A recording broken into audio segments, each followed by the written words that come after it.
For years.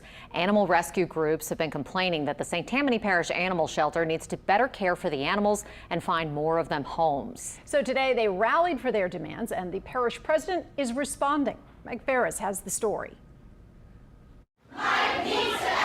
Dozens turned out in front of St. Tammany Parish offices demanding change. Animal rescue groups and advocates say they want new compassionate leadership, better veterinary care, more community access, accountability, and adoptions. Transparency and accountability. We don't even have access to the facility. We're not allowed to adopt or rescue animals. Where there's 3, 4, 5 dogs in a kennel, and then they're feeding them together, so the strongest ones get all the food, the weaker ones get skinny. President Mike Cooper says he just took office this year, inheriting a years-old problem.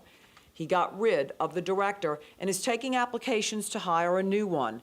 He says he's talking to national groups, local rescuers, and veterinarians for input for change. But the evaluations were delayed by the pandemic. I'm very interested in community outreach, in allowing more adoptions and doing more so that we can reduce the population at the animal shelter.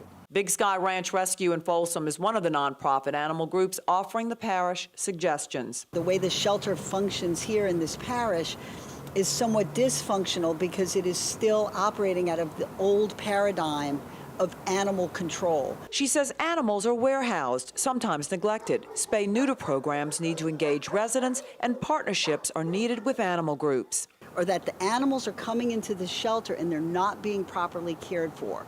They are becoming ill. There's no checks and balances. The parish points to the recent addition of a voucher program to help people with spay and neuter costs and is looking into social media posts of medical neglect.